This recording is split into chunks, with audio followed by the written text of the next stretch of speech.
Hello दोस्तों, नमस्कार। आपका एक बार फिर स्वागत है आपके अपने यूट्यूब चैनल में। दोस्तों, आज मैं आपके लिए जीएस के फिर से 20 क्वेश्चन लेकर आया हूं। आपको पता है दोस्तों, मैं आपको जीएस के 20 क्वेश्चन डेली करवाता हूं, जो कि किसी न किसी एग्ज़ाम से लिए गए होते हैं या एग्ज़ाम में पूछे गए होते हैं। दोस्तों, ये आने वाले प्रत्येक एग्ज़ाम के लिए बहुत ही इंपॉर्टेंट होने वाले हैं। दोस्तों, आप लोग इन क्वेश्चन का बार बार रिवीजन करते चलिए। तो चलिए दोस्तों, शुरू करते हैं। दोस्तों, अगर आपको ये वीडियो पसंद आया तो वीडियो को लाइक कीजिए, शेयर कीजिए, और यदि आप मेरे चैनल पर नए हैं तो दोस्तों सब्सक्राइब कर लीजिए, क्योंकि आप लोग वीडियो देख तो लेते हैं लेकिन चैनल को सब्सक्राइब नहीं करते। इसलिए दोस्तों प्लीज़ चैनल को सब्सक्राइब कर लीजिए। तो चलिए शुरू करते हैं। दोस्तों, पहला क्वेश्चन है, निम्नलिखित में कौन सा ज्ञान के सिद्धांत पर बल देता है? तो कौन सा सही होगा? योग दर्शन, वेदांत दर्शन, सांख्य दर्शन या उपनिषद? तो दोस्तों, ज्ञान के सिद्धांत पर कौन सा बल देता है? उपनिषद। कौन सा देता है? उपनिषद। यानी इसका ऑप्शन डी बिल्कुल सही हो जाएगा। चलिए दोस्तों, क्वेश्चन की ओर चलते हैं। दिल्ली में अलाउद्दीन खिलजी के शासनकाल की अवधि क्या थी?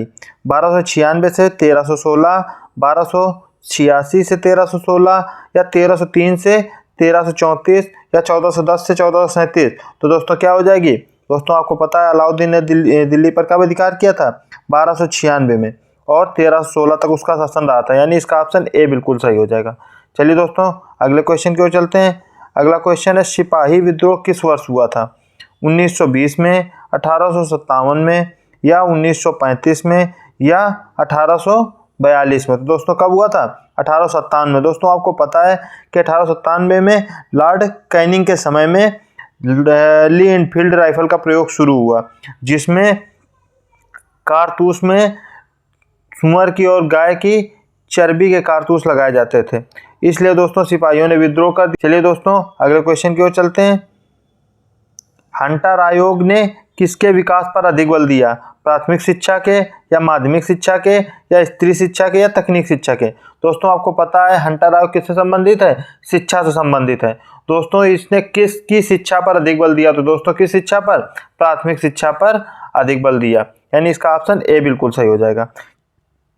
चलिए अगले क्वेश्चन की ओर चलते हैं। अलीगढ़ मुस्लिम विश्वविद्यालय की स्थापना किसने की थी? सर सैयद अहमद खान ने, मोहम्मद अली जौहर ने या मोहम्मद इकबाल ने या सैयद अमीर अली ने? दोस्तों, सर सैयद अहमद खान जो थे, इन्होंने अलीगढ़ मुस्लिम विश्वविद्यालय की स्थापना करी थी। दोस्तों, इन्होंने जब इसकी स्थापना की 1875 में, तब इसका नाम था Mohammed Anglo Oriented college. Mohammed Anglo Oriented college 1920 में इसका नाम बदल कर क्या हो गया? अलीगढ़ मुस्लिम विश्वविद्यालय। यानी अलीगढ़ मुस्लिम विश्वविद्यालय, अगर आपसे पूछता है अलीगढ़ मुस्लिम विश्वविद्यालय इसका नाम कब पड़ा, तो 1920 में। कब पड़ा? 1920 में। और इसकी स्थापना कब हुई थी? 1875 में। किस नाम से? मोहम्मद एंग्लो ओरिएंटेड कॉलेज के नाम से। चलिए दोस्तों, अगला क्वेश्चन देखते हैं। निम्नलिखित में कौन सही सुमेलित नहीं है? दोस्तों देखते हैं। आंधी उत्तर प्रदेश में आती है, काल बैसाखी पश्चिम बंगाल में, लू पश्चिम भारत में या आम वर्षा ओडिशा में? दोस्तों, आपको पता है ग्रीष्म काल में पश्चिम बंगाल में तीव्र हवाएं चलने लगती हैं। जो हवाएं उत्तर प्रदेश में किस नाम से जानी जाती हैं? आंधी नाम से जानी जाती हैं। और पश्चिम बंगाल में इन्हीं को काल बैसाखी कहा जाता है। और यही जब पश्चिम भारत में जाती हैं तो इनको क्या कहा जाता है? लू कहा जाता है। और दोस्तों, आम वर्षा कहाँ पे कहा जाता है? दोस्तों, ये जब केरल में इसी के कारण बारिश होती है तो इसको क्या कहा जाता है? आम वर्षा कहा जाता है। यानी ओडिशा में इसको आम वर्षा नहीं कहा जाता। यानी इसका ऑप्शन कौन सा सही हो जाएगा? इसका ऑप्शन डी सही हो जाएगा। यानी कौन सा नहीं होगा? सही सुमेलित नहीं है। ऑप्शन डी सही सुमेलित नहीं है। चलिए दोस्तों, अगले क्वेश्चन की ओर चलते हैं।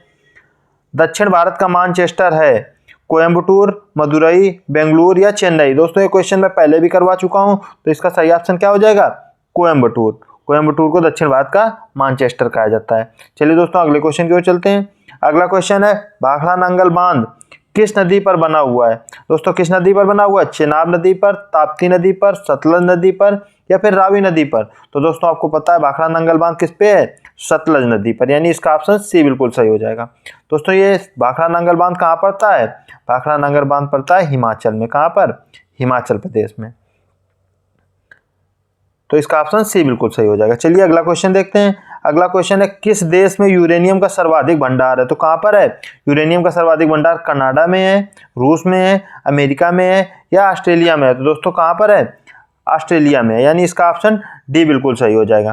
दोस्तों, आपको पता है कि सबसे ज़्यादा जो यूरेनियम निकाला जाता है यानी सबसे ज़्यादा उत्पादन के मामले में कौन सा है, आपको पता है दोस्तों कजाकिस्तान। कौन सा है, कजाकिस्तान, कजाकिस्तान। और भंडार के मामले में ऑस्ट्रेलिया है। चलिए दोस्तों अगले क्वेश्चन की ओर चलते हैं। लोकसभा के पहले स्पीकर कौन थे, जीवी मावलंकर। दोस्तों आपको पता है लोकसभा के पहले स्पीकर कौन थे, जीवी मावलंकर, यानी इसका ऑप्शन ए बिल्कुल सही हो जाएगा।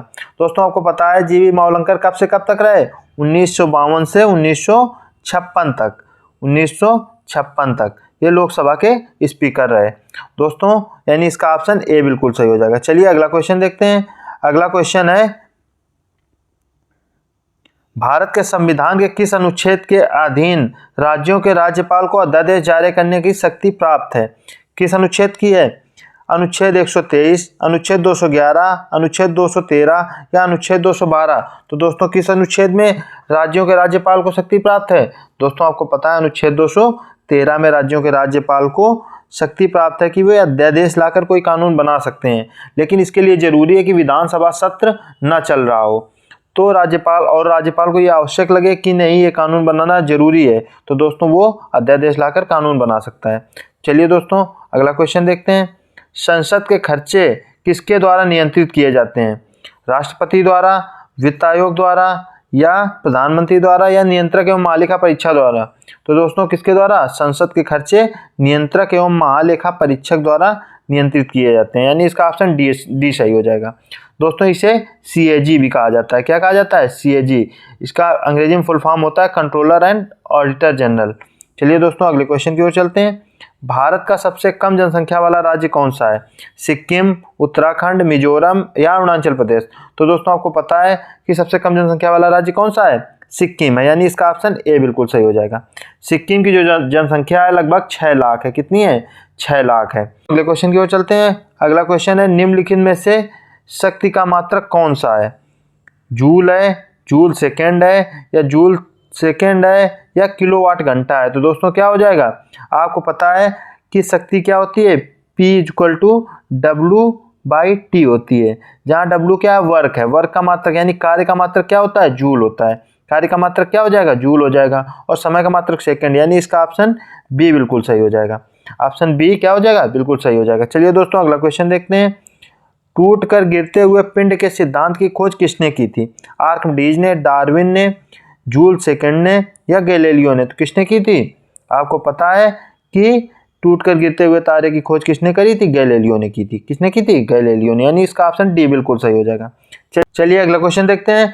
भारी पानी की खोज किसने की थी, रिचार्ड ने, अल्बर्ट आइंस्टाइन ने या आर्प फेडमैन ने या हैंडवेल ने। तो दोस्तों इसमें ऑप्शन नहीं लिखा गया है, इसका सही ऑप्शन होगा यूरे। क्या होगा, यूरे। यूरे ने 1931 में भारी जल की खोज की थी, तो इसका क्या सही आंसर हो जाएगा, यूरे। चलिए दोस्तों अगला क्वेश्चन देखते हैं। स्वस्थ मनुष्य का तापमान कितना होता है, 31 degree centigrade, 98.6 degree centigrade, 37 degree centigrade या 39 डिग्री सेंटीग्रेड। दोस्तों आपको पता है कि स्वस्थ मनुष्य का तापमान लगभग 37 डिग्री सेंटीग्रेड होता है और फ़ारेनहाइट में 98.6 डिग्री फ़ारेनहाइट होता है। ठीक है दोस्तों, तो इसका ऑप्शन सी बिल्कुल सही हो जाएगा। चलिए दोस्तों अगला क्वेश्चन देखते हैं। BCG वैक्सीन किस रोग में प्रयुक्त होती है, डिप्थीरिया में, क्षय रोग में, टिटनेस में या फिर खसरा में। तो दोस्तों आपको पता है किस में प्रयोग होती है, क्षय रोग में, यानी इसका ऑप्शन जो है बी बिल्कुल सही हो जाएगा, क्षय रोग। चलिए अगला क्वेश्चन देखते हैं। निकट दृष्टि दोष वाले लोगों द्वारा प्रयुक्त लेंस है उत्तल लेंस, अवतल लेंस या अवतलोत्तल लेंस या समतल लेंस, कौन सा है। तो दोस्तों आपको पता है कि निकट दृष्टि दोष में कौन सा लेंस उपयोग होता है, अवतल लेंस। कौन सा उपयोग होगा, अवतल, यानी इसका ऑप्शन बी बिल्कुल सही हो जाएगा। दोस्तों कभी कभी आपसे पूछा जाता है कि निकट दृष्टि दोष में कौन सी वस्तु दिखाई देती है। तो दोस्तों अगर निकट दृष्टि दोष है तो निकट की बिल्कुल साफ दिखाई देगी, कहाँ की नहीं दिखाई देगी, दूर की वस्तु नहीं दिखाई देगी। अगर दूर दृष्टि दोष है तो इसका अपोजिट हो जाएगा, निकट की वस्तु नहीं दिखाई देगी और दूर की साफ दिखाई देगी। चलिए दोस्तों अगला क्वेश्चन देखते हैं। जीरो डिफेक्ट व जीरो इफेक्ट किससे महत्वपूर्ण रूप से जुड़े हुए हैं, संदर्भ है किससे है। तो दोस्तों इसके 4 ऑप्शंस हैं, डिजिटल इंडिया मिशन से, मेक इन इंडिया मिशन से या स्किल इंडिया मिशन से या प्रधानमंत्री आवास योजना से। तो किससे जुड़े हुए हैं, मेक इन इंडिया मिशन से। तो दोस्तों इसका ऑप्शन बी बिल्कुल सही हो जाएगा। चलिए दोस्तों, आपके 20 क्वेश्चन कंप्लीट हो गए। आप लोग इनका बार बार रिवीजन करते चलिएगा। और दोस्तों वीडियो को लाइक करिए और सब्सक्राइब करिए। लाइक करिए और चैनल को क्या करिए, सब्सक्राइब करिए दोस्तों। चलिए धन्यवाद दोस्तों।